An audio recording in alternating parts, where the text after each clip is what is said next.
Hi folks, Nick here, recapping the day. That's March 23rd. And the scoreboard, let me say first, to recap the game today, the game was decided at the buzzer. And as one of the members said, Apple failed to score the free throw at the end. Anyway, why do I say that? Because it was green almost the entire day. Except for the NASDAQ was struggling a little bit. We'll talk about that. We ended up down, but not by much. The Dow down 11 points. That's like 0.06%. SPX a little further, 0.17%, 0.29% on the NASDAQ NDX. RUT, which are the small caps, down 0.13%. However, the whole day was bullish. We had a decent open that got a little stronger. We got a new high of 2106 on the ES. Those are the E-minis. And then we meandered all day, and then we had a rip on oil. When oil tried to close right here, that's oil. See the rip of the oil? It closes early. And the whole market went up with it. And then Apple was, after a kind of a scary moment, it chugged all day, and I thought, okay, this is pretty good buying until the wedge broke. That was a rising wedge that broke right here. By that I mean the range got tighter and tighter with higher lows and higher highs until it says, okay, I'm done, and closed ugly. Again, we see a weak candle at the close in Apple right there. That's 1 minute. And you can see it went down from a high of 127.4 to a low of 127. So that's a big move in just 1 minute. Not as big as Friday, but still some shenanigans in Apple. Okay, so what happened in other areas? Same with the small caps. They were strong all day and waited at the highs a couple of times for the broader markets to join the party, but they didn't. And then they said, okay, you know what? I'm done waiting for you. I'm going to break down. And this was the support line all day for the small caps. And then when they broke down, it became resistance. And then from there, it just closed it with heavy volume red. So not a good finish. So decided at the end, very last minute, everything went red, really red. Here's another one. That's the NASDAQ. That's the ES. Boom, boom, boom, boom. Okay, so is this a disaster? Absolutely not. We had a lot of greens all day, and then we let go at the end. So what are the reasons, this and that? I mean, you can find reasons to argue either way. We had Draghi talk, we had a Fed talk and say, okay, we definitely have a move coming this year, and markets reacted positively, including rates, which was pretty odd. And then rates turned around. So let's look at those two, rates and bonds. Markets have ignored bonds when they're rallying these days, and today they rallied from a red position into a much less red position, so you can say, okay, they were in rally mode, and let's see it here. Remember, I'll zoom into 6 months so you can see we're talking about a possible breakout in bonds, which should be negative markets. We have higher lows, that's bullish, knocking on this roof right here, so let's put that in red so we can know that this roof has been previous area of failure, and what's it going to do now? And they didn't close it at the lowest end, but they weren't able to retain the highs, so we can tell two stories. But now it's tight. It needs to decide, break out or revert down to 130 and then lower. That's the one side. The flip side of this are the 10-year rates, which have been lidded by, if I go to one, you'll see what you recognize. Okay, this is the area where they failed, and then now they reverted back down to the green channel, and whooshed down last week, and now we continue on down, down, down. These are low rates, folks. And so do they not believe the rate hike coming this year, or they don't care, or are the markets playing chicken with the rate hike, so the traders are playing chicken, and then somebody's going to yank that wheel, and they're going to end up in the ditch? So accident waiting to happen, in my opinion. This week, we have a lot of Fed speaking all over the place. I wish they go back to the old days of Greenspan where he spoke and he understood nothing. And he didn't speak but once a month or something like that. So I wish they go back to that. So we can just trade fundamentals as opposed to trading reactions and headlines. And every Fed wants to say one thing or another. Okay, so confusing reaction to some Fed comments, in my opinion. That's me. Early in the day, Apple showed some promise, like I said, and it had a target, and it reached a target. My target early was about 127.9, and let me see, the high here was probably 127.84, so that's pretty close, or 8.5. It hit it, and as soon as it hit it, it turned back down. Crude ripped and tried to take us, but they didn't. I had some canaries, so to speak. I had Facebook as a canary. I said if it turns green, it was red. And Tesla, if it turns green, it was red. And they both did. So I figured, okay, the canaries are telling us markets can rip, but the markets ignored the canaries. Other areas of weakness, everything is in the news, is this area right here. Remember the high flyers from last week? What? This area, healthcare, Biogen IDEC down almost 4%, I think, at one point. So it closed about down 2.5%, pretty good. But this whole area averaged down, I'm eyeballing at least 2%. And that's a big box to be down 2%. This is like almost Apple be down 2% or Apple be down 1.5%. You know, same size, probably move. So about 0.1, I'm going to estimate 0.13, 0.14% of the minus 0.29%. So half the redness in the NASDAQ NDX is probably due to this box. So that is the culprit. So what does that mean? It means that now maybe these are out of favor. Let's see if they can get another day of redness, because now people are saying, oh, this and the IBB, they've had such a run-up, maybe. You know how they all like to trade one theme? Okay, so everybody last week, you got to buy the IBB. They're going to new highs. Look at that candle. They opened, they tried to sell it, they closed at the high, an incredible high. Okay, so let's see how well they sell it hard and how long it lasts.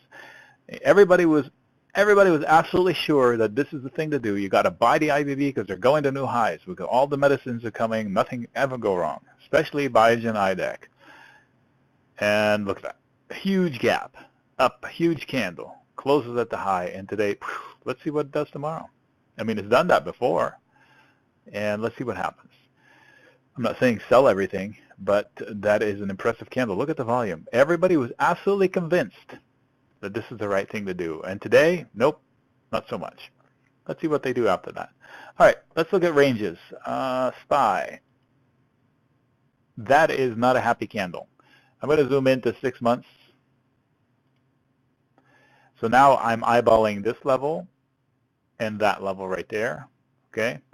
And ideally, you've seen me do a video about this. If you extend this up there, so ideally it wants to go to like 213 and revert back down to like 206 because this would have crept up this way, or 205. So we have some leeway here. That's an ugly candle because they opened, they tried to run, and they closed at the low, an absolute low of the day. I don't even see a tail there, okay? Volume, not so much. Not too big, so not, you know, reduces the negative story a little bit. IWM, same deal. Doji, indecision, but towards the low of the day. Not too happy. Here we have a wedge, and it's pretty steep. So if this breaks, it'll break fast.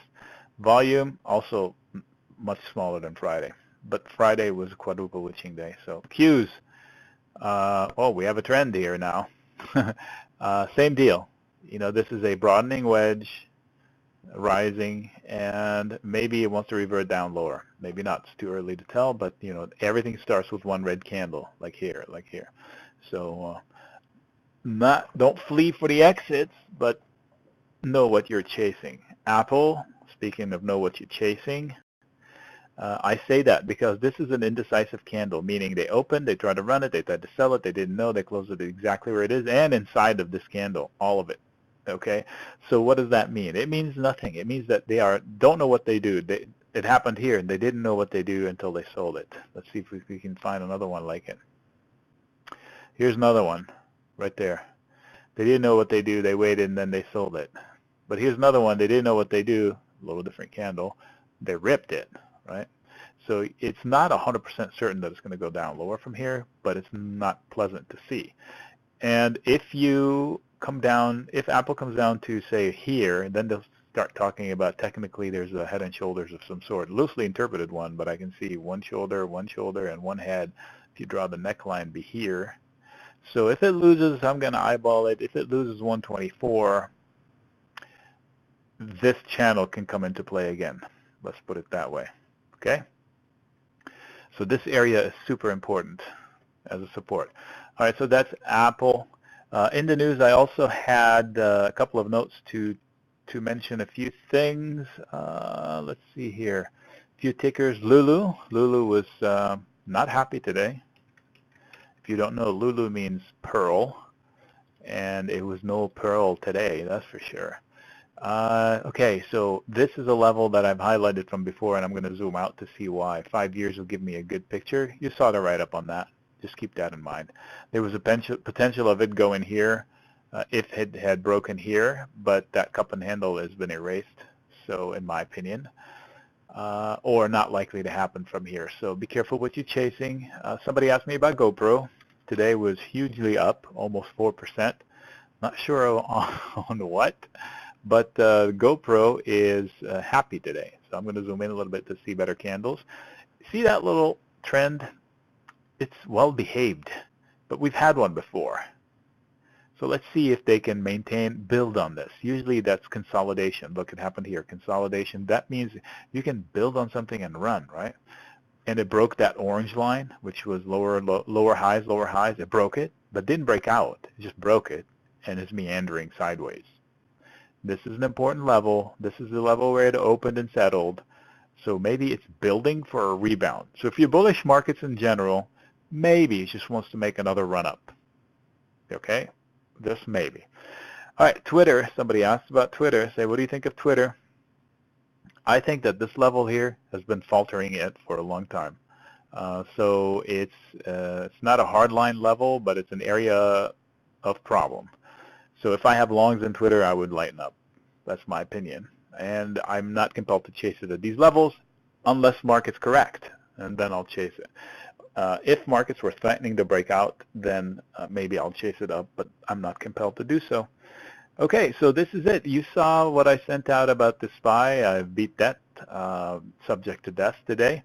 And as far as the variables that are at play, I still think that the primary variable that's at play are the rate hikes, when, how much, and all of that. Now there's talk of the rate hikes being a little bit smaller, which worries me a little bit because now, anyway, what do they see that we don't? Okay, why are they so scared of raising 1/4 of a point? Now they're talking about 1/8.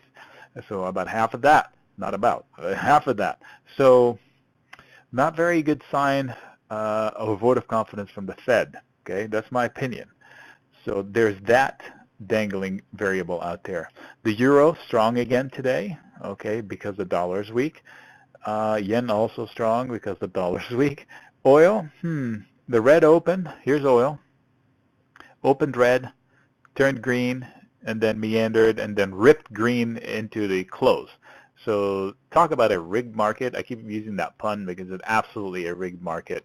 Just the fact that the oil ministers or OPEC spoke yesterday or today, and they were bearish, and one would have thought oil would be down a lot today. They didn't drop it. They weren't successful in dropping it a lot. So maybe, just maybe, when you don't fall on bad news, maybe you're done falling or you're running out of sellers.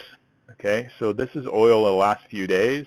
I can see, if I ignore the pokes, a nice trend, higher lows. That's good. I don't know what to make of it. It's still a rigged market. I don't invest in it. That's oil. TLT, TNX, I already talked about those. Greece.